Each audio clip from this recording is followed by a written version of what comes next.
Hey everybody, welcome back to HemingwayLand.com, your source online for quality, inexpensive land in the state of New Mexico. So we've got a number of properties that we're putting online today, about 50 properties within Taos County. They're all in with the Tres Piedras Estates subdivision. This video is going to be pinned to each of those 50 properties listing pages. This video is less about a specific property than it is about property within that subdivision. So we have quarter-acre lots that are priced at $750. We have half-acre lots that are priced at $1,500, and we have a couple one-acre lots that are priced at $3,000. All of these lots are what we call RV friendly, meaning that the zoning out there allows for the owner to park and camp and live in their RV for indiscriminate periods of time. Number one. Number two, all of these lots have easy financing terms available to them. So let's talk about where this subdivision is located. As with all of our listings, if you scroll down to the table here, you have latitude and longitude, and here are some GPS coordinates. If you click on these, it will bring these up in Google Maps. And then you can zoom and scroll accordingly to get a sense of where this is in relation to other things. Now, a quick lesson on geography here. Up in this part of the county, up in this part of the state, the 285 acts as a sort of dividing line between Taos County and Rio Arriba. So to the west here is Rio Arriba County, to the east is Taos County. And if you want to get a sense of where this is in relation to nearest major city, which would be Taos itself, you're a quick, 20 to 30 minute drive down the 64 to Taos. So very easy to get into town just using the 64. I would also tell you that obviously Taos Ski Valley is right over here. Obviously some of the best skiing in America is at the Taos Ski Valley, so you are not too far from there either. You're also a quick trip up the 285 into Colorado state line.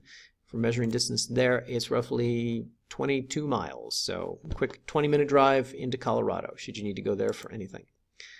All right, let's talk about the subdivision itself. So the subdivision extends from this area down here is probably its southernmost point to this area up here is its northernmost point. To my knowledge, this area was bought up by a developer in the late 50s, early 60s, and it was chopped up into a bunch of quarter-acre and half-acre lots. So, to be clear, there are no 10-acre properties in this area, there are no 5-acre properties in this area, and if you want a 1-acre property, which is about as big as they get, there are no 1-acre properties. You have to buy 2 adjacent half-acre properties or 4 adjacent quarter-acre properties. Let's talk about access. So when this area was platted out, all of these properties have legal access, legal easements. If you buy land out here, you don't have to cross your neighbor's property to get to yours, so that's always obviously a good thing. That being said, roads are, some of these roads are more theoretical. Some of these roads exist more on a plat map. Easier to navigate, maybe closer to the 64 down here than they are, way up here or something like that. Obviously, it's on a case-by-case basis, but I would tell you that, as usual with rural, undeveloped land like this, having an all-terrain vehicle or something similar is usually best. Quick thing, if you're looking to scout one of these properties, and of course we encourage all of our buyers to scout anything before they buy it, it's usually best.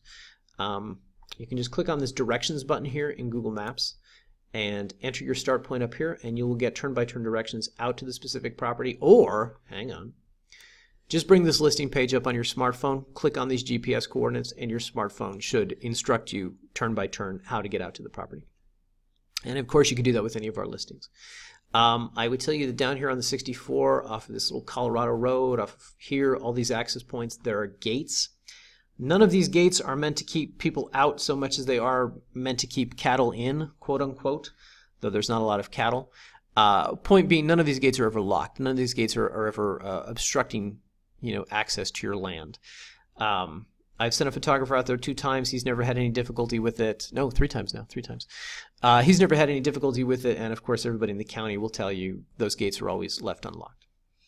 In regards power in this area, obviously the closer you are to the 64, the closer you're going to be to power lines and to,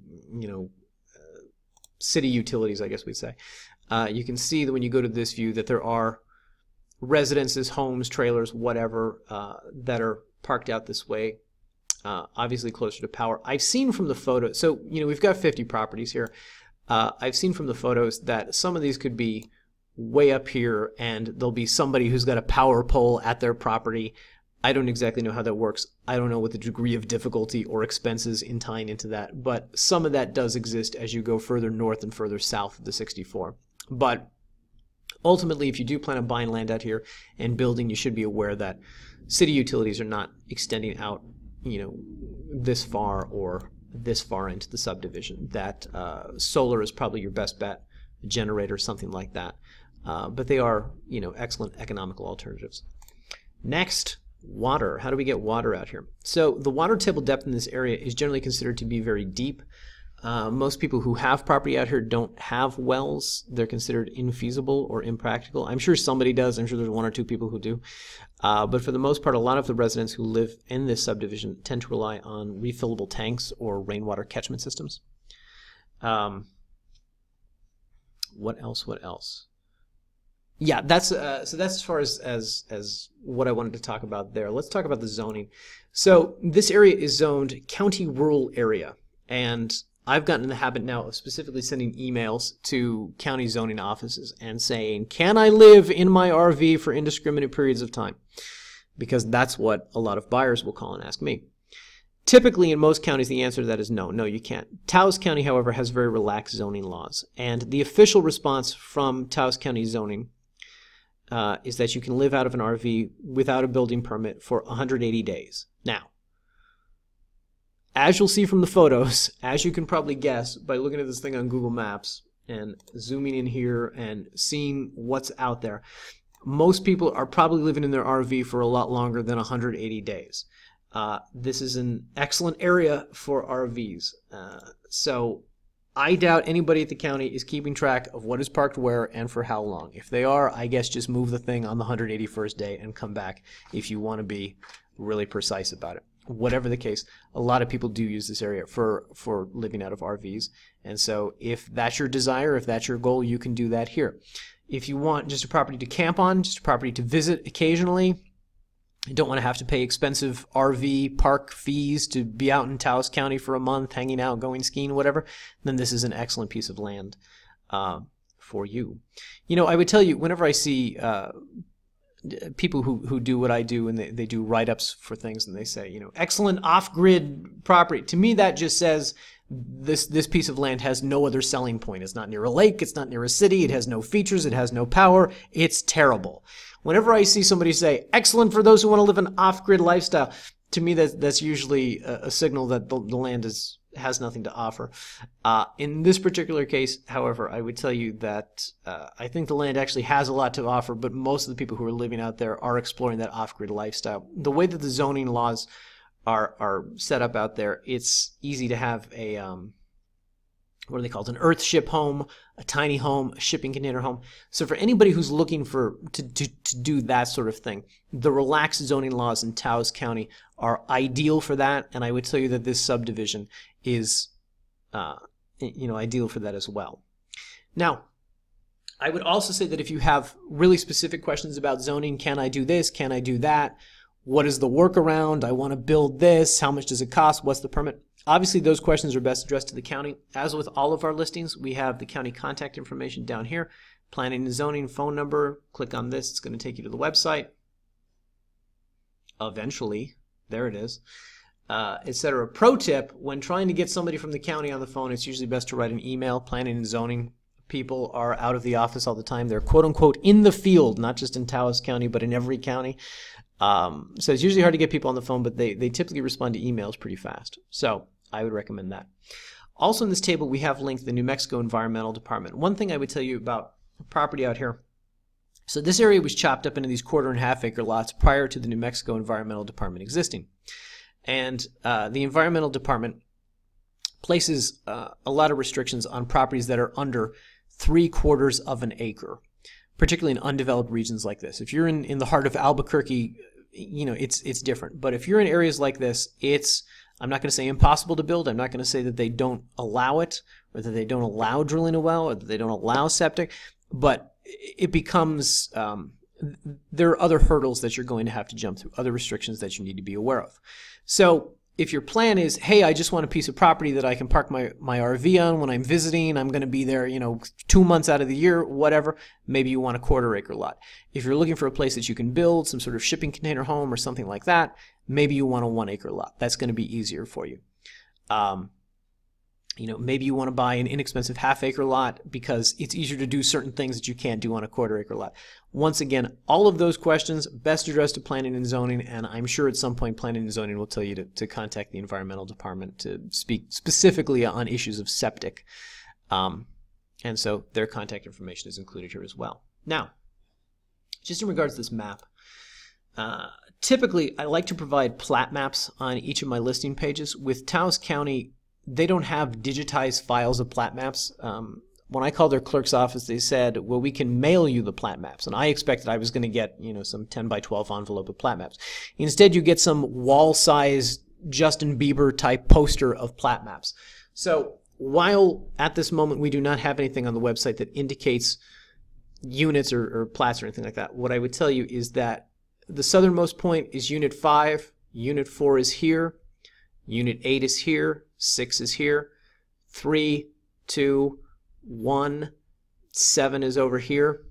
That's basically how that breaks down. Hopefully we'll have something in the future that we can include on the listing page for that. But that's how that, again, breaks down. Let's go down to the photo gallery for a second. Anybody who's a regular visitor to our website knows that we typically have about 40 photos per each property listing. In instances like this, in which we're buying a bunch of land, which is all basically pretty close to each other and the topography doesn't change much, the roads don't change much, I will typically send the photographer out, tell them to take one group of photos, and then we'll recycle them for the listings.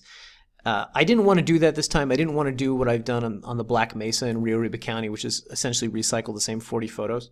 I wanted to have photos that were specific to each property, but of course, we can't send them out there 50 times. So we came up with an economical alternative, which was to have about 4 photos from each property, and basically he banged out a bunch of photos in the course of 2 days from 50 different properties.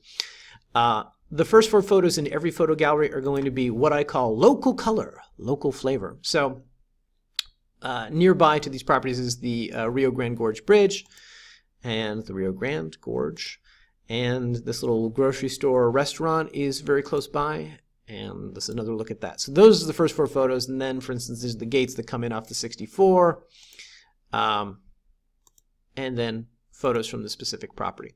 And here you can get a sense of what the roads are like. Each one of these photo galleries should have photos of what the road or looks like, or how difficult that road may be. It should give you a good sense of that.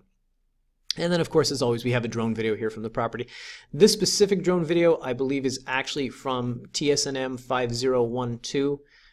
It's from this 1 acre lot where, as you can see, we made a point of getting more photos. This is a 1 acre lot that has, we took the time to get more photos from it because it's a more expensive property. Let me go back to this. So one thing I would tell you is, for instance, if you already own property in Tres Piedras, and you're looking to expand your property boundaries, right now we've got 50 properties in inventory. We will probably have more coming in the next month or two. If you click on this hyperlink piece of text right here, it's going to bring up a thing in Google Docs which has all of the properties that we have available, and then we have this 1 acre lot coming soon, probably next week at this time. And as time goes on and some of these properties get sold, we'll mark them sold. And as we have more lots coming soon, we'll mark them, coming soon, things like that, under contract. So if you have property in Tres Piedras and you're saying, I want to buy, in Unit 3, Block 93, lot, C and D. Do you have C and D coming soon? We'll be able to tell you, yeah, we have D coming soon, but not C, so on and so forth.